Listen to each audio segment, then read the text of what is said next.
Bueno, y está con nosotros un invitado muy especial también, es el padre Sebastián Vallejo. Él es sacerdote argentino y una persona bastante cercana al Papa Francisco. Gracias por estar con nosotros aquí en los estudios de TV Perú, llegando a todos los peruanos también a través de nuestra señal internacional. Así es, para mí también una alegría estar con ustedes. Por otro lado, después de haber estado 10 años trabajando acá, volver justamente para la visita del Santo Padre y con todo este sentido de peregrinación para acompañarlo a él y al pueblo peruano, ¿no? Ahora, el momento que estamos viviendo aquí es muy importante. La gran cantidad de personas que están en torno a las actividades del Papa llama muchísimo la atención. Nos recuerda mucho a la llegada de Juan Pablo II hace ya 30 años atrás. ¿Tienes la misma sensación, padre? Porque en Chile como que la cosa no fue tan de una gran acogida como lo que estamos viviendo en estos momentos. Bueno, hay que entender que cada país tiene su espiritualidad, ¿no? Así como uno dice, bueno, evidentemente el pisco es peruano y eso nadie lo pone en Sí, duda, pues, claro. hay una espiritualidad propia, hay una religiosidad y una manifestación, ¿no? No nos olvidemos que también hay una continuidad. A mí me gustaría verlo siempre de esa perspectiva, ¿no? Es decir, el pueblo peruano tiene buena memoria, yo lo vería desde esa perspectiva.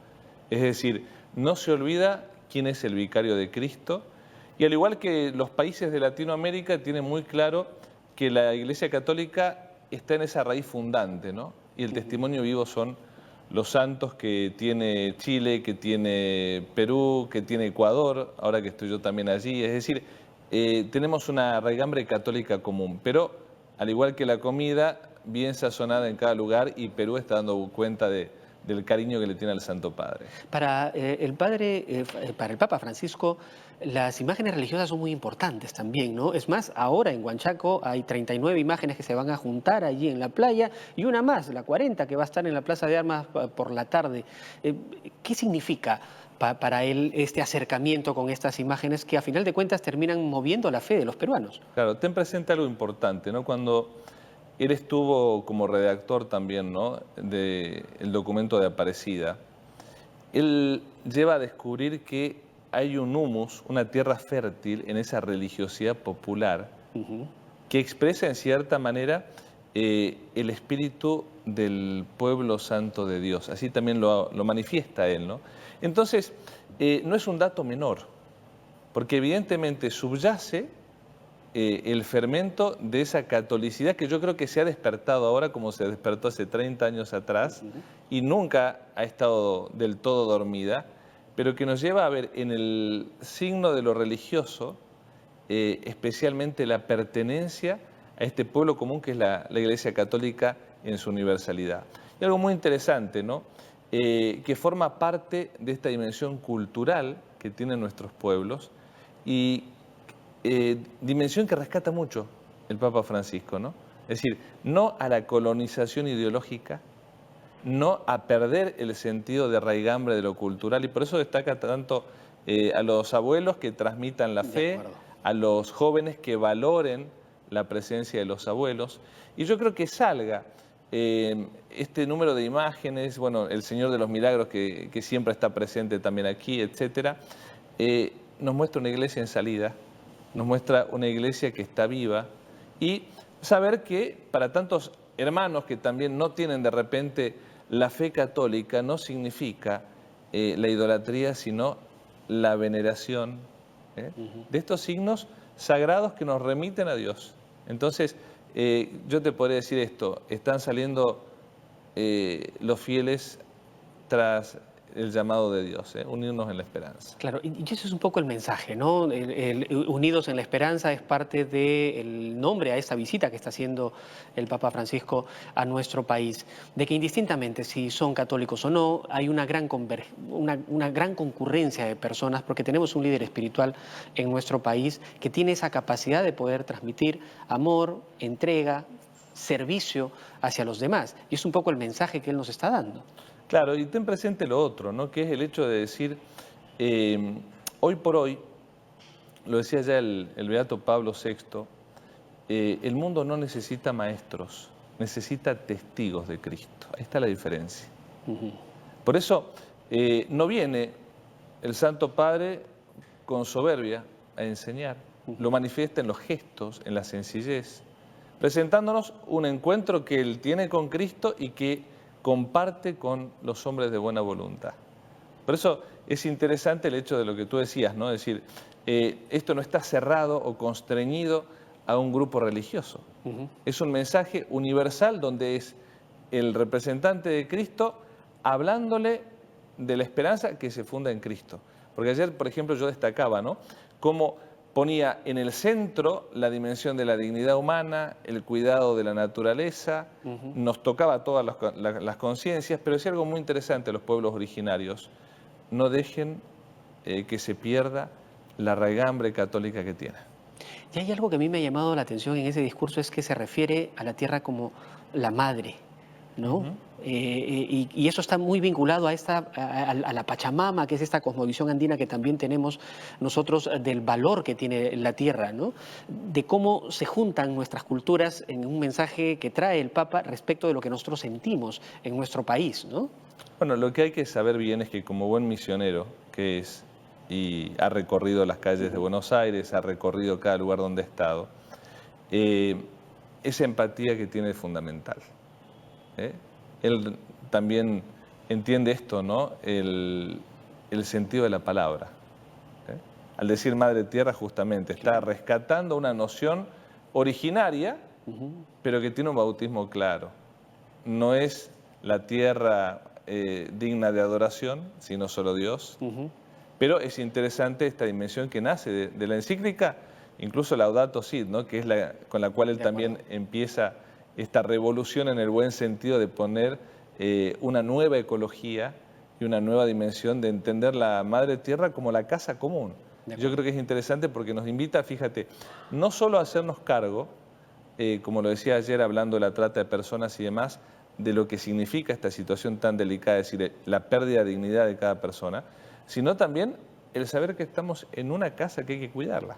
Y que tenemos que cuidarnos y respetarnos también entre nosotros. Va por ahí, ¿no? va por ahí. Ahora, ahora conocemos el discurso del Papa Francisco, pero ¿cómo era antes de ser Papa? Cuando ha vivido en Argentina, las actividades que desarrollaba, ¿ya tenía este discurso llevándolo consigo? Mira, yo te contaba fuera de cámara un poco la relación con él y demás. Yo recuerdo los tiempos de seminaristas, estando en la propia arquidiócesis de la cual era obispo en Buenos Aires, porque me formé allí, pertenecía a su grey. Y a mí lo que más me impacta es lo siguiente, ¿no?, que él viene de una generación que ha sabido ver que la iglesia no puede estar encerrada en una sacristía. Ha sido profeta de su tiempo, al igual que muchos, como también mi fundador, el padre Fosbury, de poder discernir esto. Es el tiempo del laicado y es el tiempo también de los nuevos movimientos dentro de la iglesia que llevan a que seamos católicos de a pie, si vale la expresión. Y te digo, lo que más me impresiona, y creo que lo más digno de reconocer de una persona, hoy hablamos del Santo Padre, podríamos el día de mañana hablar de otros, pero es la coherencia de vida.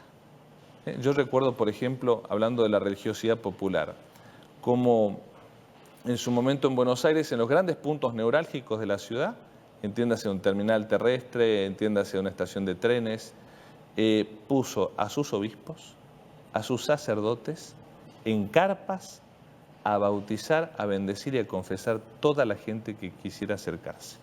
Él se transportaba en buses, caminando, en los trenes. En metro, que me lo he encontrado también alguna vez y le he dicho, Eminencia Cardenal, déjame rezar, saludos al padre Fosbury, o sea. Pero aparte, siendo esto, ¿no?, lo que predica, un pastor con olor a oveja. De acuerdo. Y ese es un poco el llamado que él está haciendo, ¿no? Está pidiendo que los obispos, los padres salgan a las calles y se acerquen a las personas. Llegan los gestos que él ha tenido, por ejemplo, ahora temprano en la salida de la Anunciatura, ¿no? Bueno, es que creo que va por ahí, ¿no? Es decir, un cristianismo que no te muestra a Cristo en ese contacto, en esa cercanía, y termina siendo un lindo discurso. Por eso tú te das cuenta cómo la Iglesia, en estos siglos que tiene de existencia y milenios de existencia, vive por eso. Porque yo no puedo hablar si no hago una experiencia de encuentro.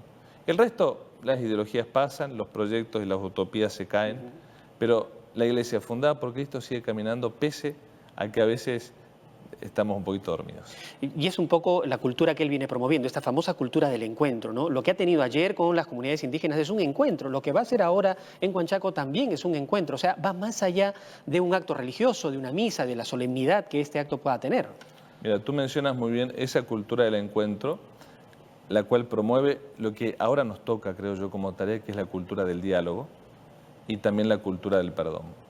Ujú.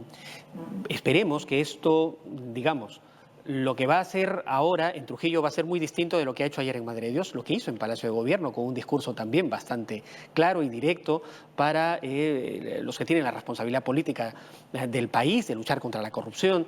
¿Y ahora qué podríamos esperar? ¿Cuál podría ser el mensaje que va a dar en Trujillo? Mira, no tengo el don de profecía, a menos que hoy lo diga y después me llames, pero tengamos presente esto, ¿no? Sin lugar a dudas va a ser un rescatar, yo creo, esa dimensión cultural y esa fuerza que tiene la fe del pueblo. Va a ser la cercanía con aquellos damnificados, porque también en eso es interesante lo que tú decías, ¿no? El gesto, la presencia. Y por otro lado, este mensaje común, ¿no? La esperanza, la esperanza. Ahora, ¿qué experiencia en particular recuerdas de haber compartido con el Papa Francisco antes de que fuera Papa, ¿no? En Argentina, por ejemplo? Parte de sus características. Mira, te puedo decir mucho, a ver, lo vivimos en general, pero que nos tocó mucho a todos, que fue la cercanía cuando fue la tragedia de Cromañón, ¿no? Ya, Fue interesante porque fue una discoteca parecida a lo que fue Utopía de acá, acuerdo. donde murieron 197 jóvenes, una noche desenfrenada, descontrol, O un incendio un también, incendio ¿no? durísimo, y él estuvo, fue el primero, uno de los primeros en llegar. Y recuerdo lo más impresionante que era no solamente el hecho de cómo consolaba a las víctimas estando ahí rezando por ellos, sino también después la homilía que vino los días posteriores, cuando dijo, una ciudad que no llora es una ciudad que está mal. Buenos Aires tienes que aprender a llorar. Y yo creo que también la lectura que podemos hacer nosotros, ¿no? Es decir, hoy se nos conmueve el corazón al ver el vicario de Cristo con gestos de acercarse a una persona, bendecir a otra, lo que pasó en Chile, ¿no? Es decir, paró el papamóvil para asistir a una carabinera que se había caído del caballo, pero todos los días hay gestos que podemos llevar adelante. Y esa es la conducta normal del Papa Francisco Tiene que desde ser siempre, ¿no? desde siempre, y además voy a este punto, ¿no? Porque si no, lo que estamos compartiendo puede caer en saco roto en el corazón del televidente, ¿no? Es lo que debe ser tu conducta y lo que debe ser mi conducta, Correcto. como el amigo que nos está viendo hoy. Después también el hecho mismo de ser un hombre de una austeridad muy grande, la mirada que tiene, te lo dice todo. Un hombre Presta que mucha mira a los atención, ojos, ¿no? Te un mira a hombre los que mira a ojos, los se ojos concentra. y también tiene muy presente quién es quién, ¿no? Ahora, el sentido del humor y el deporte, que son dos cosas que también forman parte de las características del Papa Francisco. ¿Alguna vivencia que hayas tenido en ese sentido? Mira, me acuerdo, sí, en todo caso, un encuentro El que fútbol, tuvimos ¿no? En que fue muy particular. simpático, sí, no tanto por el fútbol, pero sí una audiencia que tuvimos con él, donde venía con todo un lenguaje lunfardo, porque le encanta el tango. ¿Ya? Y de hecho es muy simpático porque hace poco, el año pasado, fue a visitar a un monasterio de clausura en Italia, creo. Y claro, y cita literalmente a un tango, ¿no? Donde a las hermanas le dice, siempre hay que volver al primer amor, que es la letra de un tango. Entonces era gracioso porque habían puesto en los titulares, los medios italianos y de comunicación, esa referencia, ¿no? Pero bueno, es un papa que, por supuesto, tiene la pasión de todo argentino que le encanta el fútbol, le gusta el tango, y evidentemente el mate, lo cual es muy saludable. Bueno, es interesante. Y ahora, una de las características que él tiene también es de mantener una comunicación permanente con determinadas personas a lo largo de los años. Esta práctica todavía la sigue, la costumbre de coger el teléfono y llamar a un amigo, a alguien que conocía. Bueno, yo he sido testigo de esas cosas, ¿no? O sea, cuando fue el año 2013 tuve la oportunidad de ir a Roma y estar al lado de mi fundador y sonó el teléfono. Aníbal, Jorge, como amigos, ¿tenés tiempo para verme? Imagínate el Papa pidiéndote a vos tiempo y compartir. Bueno, eso habla de una amistad que si está fundada en Cristo perdura, ¿no? Bien, padre, muchas gracias por estar con nosotros esta mañana. Gracias por Bueno, estar a aquí con ustedes. nosotros. Dios los bendiga. El padre Sebastián Vallejo ha estado compartiendo con nosotros unos instantes, unos momentos de algunos detalles, en realidad, de algunas vivencias y características del Papa Francisco. Vamos a hacer una brevísima pausa, vamos a volver con más, con esta transmisión especial, esta transmisión extraordinaria de TV Perú respecto de la visita del Papa Francisco a nuestra patria.